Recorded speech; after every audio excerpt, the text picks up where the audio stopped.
Hey everyone, thanks for watching. It's Matt and Jen from Cardboard Koinonia, and today we want to share with you our top 10 favorite board games. In this particular video, we are going to do the first half from 10 all the way down to 6, and then we'll break it up into a second video with 5 all the way down to 1. Yeah, now this is, it was tough making the list, and it's, at least for me, my top 10 is always changing up and shifting around. It just depends what I'm playing from week to week, really, or what I'm excited about. Yeah. Yeah, I think we both used an app to figure this out. Yeah. Which is interesting. All it is it takes 2 games and asks you what you'd rather play. And you pick one, and it goes through your list, and eventually it'll pop out with a top 10 list for you. So that's interesting. I don't think there's any other caveats or anything for the list. Do you want to start us off with your number 10? Yeah, sure. I'm also interested in going back to our last top 10 video that we did, or was it like top 5? It was top 3, and Okay. that was like a top 3 of the year kind of thing. It's interesting how far I've come as a gamer, because I wasn't really very much into games, and then when I married Matt, he showed me that there were a lot of different types of games, so I'm sure my list is quite different than what it was before. Give me just a second. Yeah. And I will find a list from 2 years ago. 2 years ago, yeah. To show what has differences? changed. Yeah, Okay. because you've played a lot more games. I'm not... It was really hard for me to choose a top 10. I mean, I know what my favorite ones are, I will find for sure, but that's why we used an app, and I feel bad for the other games, because I love them too. All right, so your top 10, number 10. Last year, or the first No, 2 years ago? what's... Oh, in this one, Harry Potter, and the Battle for Hogwarts. Battle for Hogwarts, yeah. We still haven't finished the game. I'm a Harry Potter nerd. I love it. I like that it's a deck building, and I like my strategy of, what is it? I'm an item collector, right? Yeah. I like, it is cooperative as well. You're working together to beat the villains. The villains? Yeah. Beat them villains. And I like that it's different every time you play it. And just the way the cards come up. Yeah, the way that they come up. Yeah, and try how different strategies. Yeah, and it's a different story each time. It's a different book each time, so you get new villains introduced and new items and things like that. And I like that. Like, I really enjoyed playing it last time, because if I knew that I was going to be an item collector, then that Dave was the ally collector, and that we could kind of work together and help each other. Yep. So I really enjoyed that. I thought it was going to be super easy, because it was Harry Potter, and you think, oh, kids game? Well, the first, 3 books are... the first 3, you're kind of like, oh, okay. Then you get to 4, and you're like, oh, and then you get to 5, and you're like, oh, crap. This is impossible. And they introduced the dice aspect in 4, earlier right? on. Yeah. So I enjoyed that it changes too. It's not the exact same every single time you play it. And I love that it gets harder. Otherwise I'd be like, well, that was a waste of money. So I'm looking forward to the expansion. But that's my number 10, is the Harry Potter and the Battle for Hogwarts. Yep. 2 years ago, your number 10 was Cranium. Oh. Yeah, I haven't played that one in a while. No, it's been a while. All right, my number 10 is Gravwell. The whole name is Gravwell: Escape from the Ninth Dimension. And that's really interesting. I don't think we've talked about it yet, but it's one that I really want to get for myself, for game nights. But I like it because it is almost always incredibly chaotic. Yeah. Your best laid plans are all for naught if someone does the wrong thing and just messes everyone up. Yeah.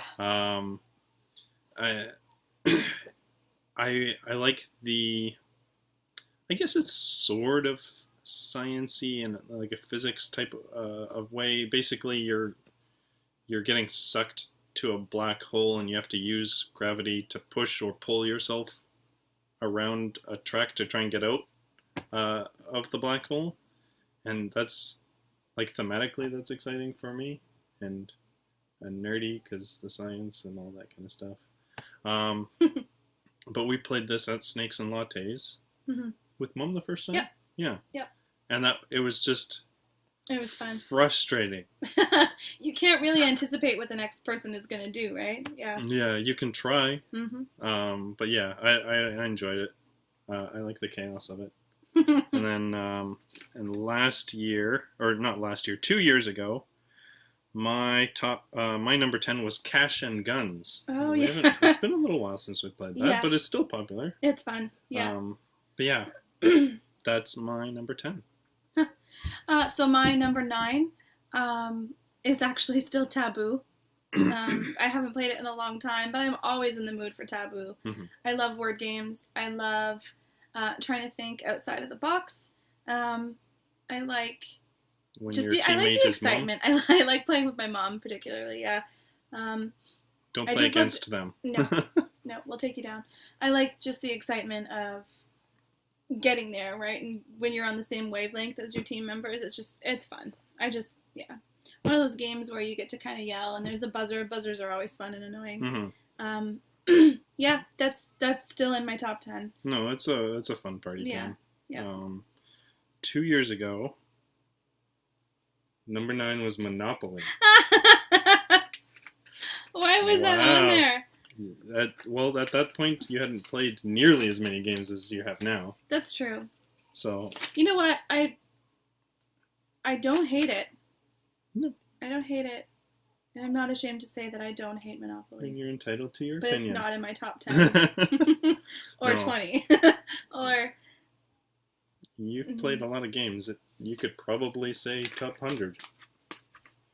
Yeah. I don't hate Monopoly. No. What's your number 9? My number 9 is a nice big game, Scythe. Whereas some people wrongly say Scythe. Scythe. Scythe. I guess it's a big game, and it looks very intimidating, but it is relatively simple when you get the information. The actual gameplay is really simple, and I really like the setting. So it's like a 1920s, 1930s alternate history with big mechs and. It's so cool. It's all it's really imaginative, and the artwork is so cool, and the miniatures. The miniatures are amazing. Really cool. I've gotten some of the upgraded stuff. So the coins for the game are metal. We've gone through this a lot. Bits. Oh yeah, we did. A couple times. Upgrades with Dave. We talked about the Scythe components as well. Mm-hmm. But it's fantastic. The reason it's a little bit lower than usual is it is a longer game, and unfortunately, I don't have as much time to play the longer games. But it's still up there for me. And then number 9, 2 years ago for me, was Dungeon Pets. We haven't played that in a long time. Yeah, it's sitting on our shelf. Yeah, but it's a fun game. We'll see. We'll see have to try to play it again. Well, yeah. All right. Where are we? Number 8. Number 8. My favorite number 8 game. Nope. My number 8 game is Azul. I love Azul. I like its tile placement, which I think I've mentioned before. That's just a mechanic I seem to really like. Yep. It's got that puzzle aspect to it and a challenge. I love the colors. There was one time where my nail polish matched the blue, and it just made my day. So there's really not much I'm looking for in a game. If it matches my nail polish, it's probably going to be in one of my top lists. The tiles are nice too. Yeah, it's really pretty to look at, challenging, and it's fun. And it is kind of fun. I like how someone takes your color and just screws everything up, basically. Right. And I like the negative points aspect as well, because that adds just another little challenge to it. Mm-hmm. Yeah, the setup and everything. Mm-hmm. Yeah, that's. So number 8 for you 2 years ago was Cash and Guns. Yep. which makes sense. It's still a popular game. Mm-hmm. We still and I think love we had playing just got it at that point too. That's probably it was one of the first like party game type things that we got after we got married. So yeah. All right, my number 8 is always, well, all of these are always moving around my list, but it's still a favorite for us. My number 8 is Dinosaur Island.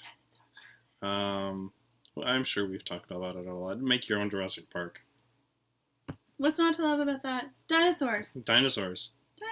And like, the game is amazingly done. Like, it has nice pieces, and it's sort of like Scythe in that once you get past that information, it's pretty simple to play. Everything is laid out very like, you do this, then you do this, then you do this, and then the round is over. Yeah.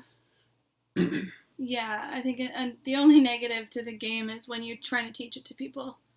Yeah. They're like, "Whoa, there's too much going on here," but there's a lot of moving pieces, but it's laid out. But that in a doesn't nice make it hard. Right? No, my negative would be the rule book isn't the best rule book. It has some layout issues, but other than that, really fun game. I think it'll always be in my top favorite games. Yeah.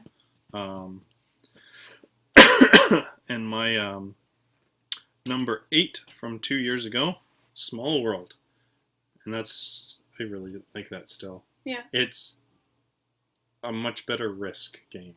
Right. Yeah. Right.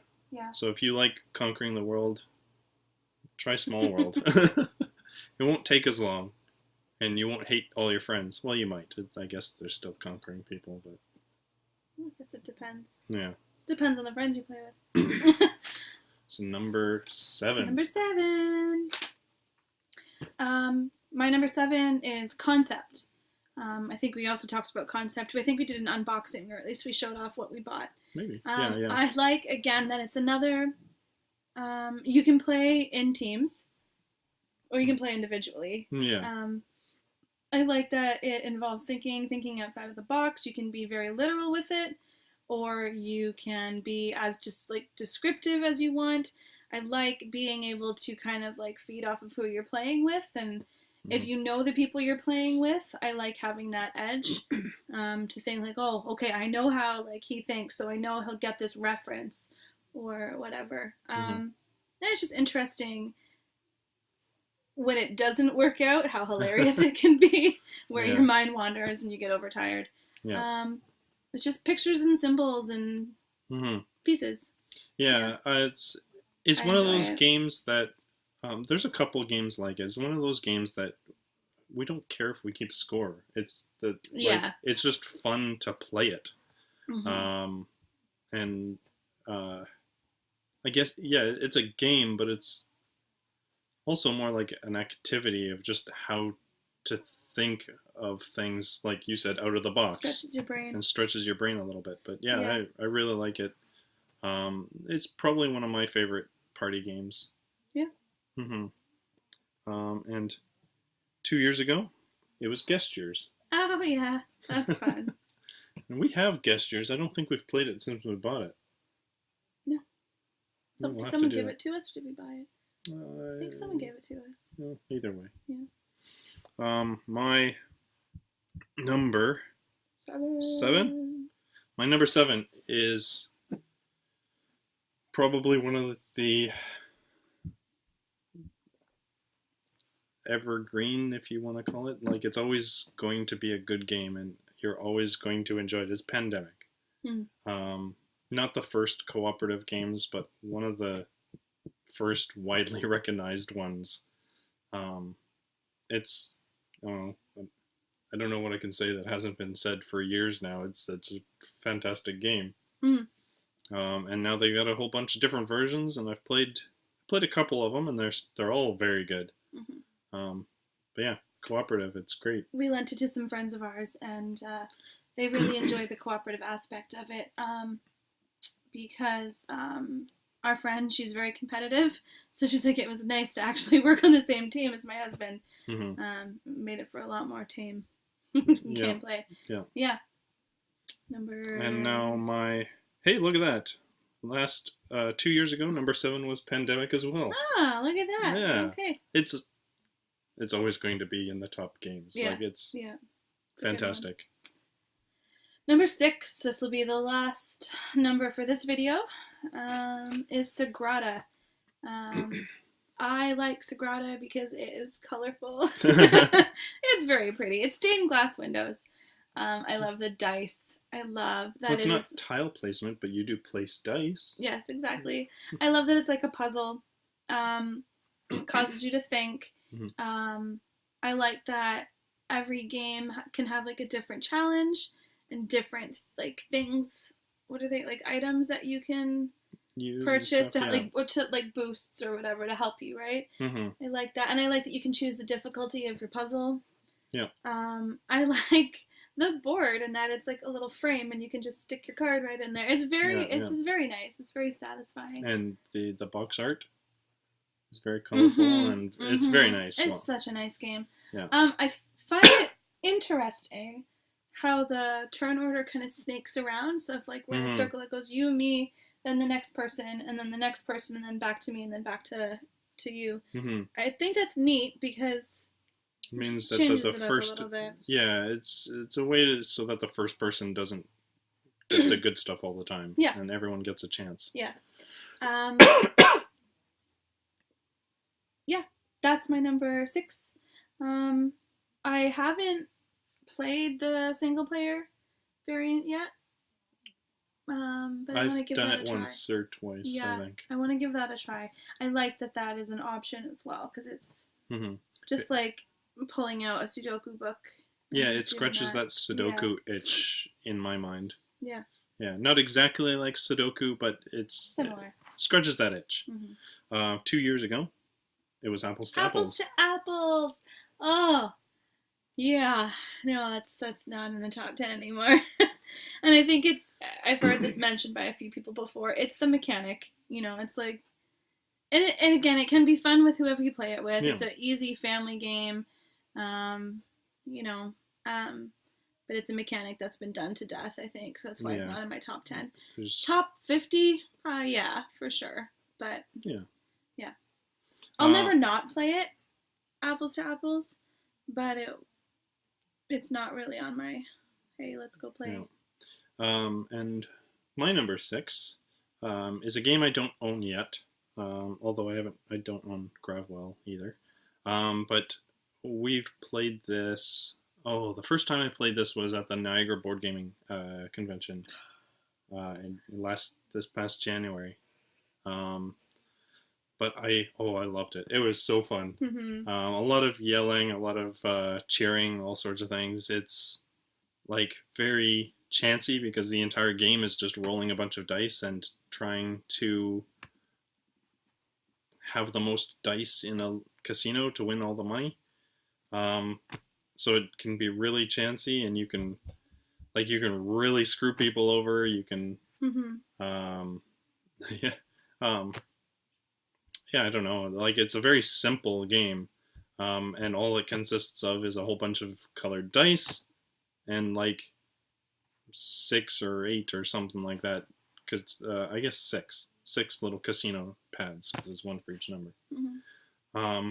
But yeah, I love the game, and soon it will be mine.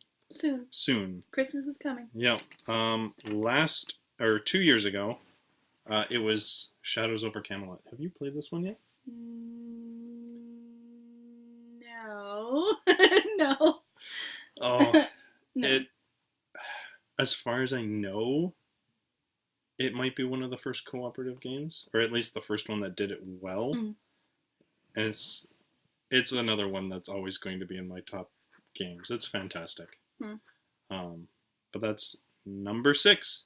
Okay. So we will continue the rest of our top 10. Sorry, in the next video. So stick around and look that one up when you're done watching this. Yep, and let us know if any of these games that we've mentioned made it into your top 10 or even your top 5 or bottom 5 of your top 10. Heck, even let us know if you hate the game. Yeah, let us know. Let us know what your thoughts are. All right. Okay, talk to you soon. Until next list, see ya.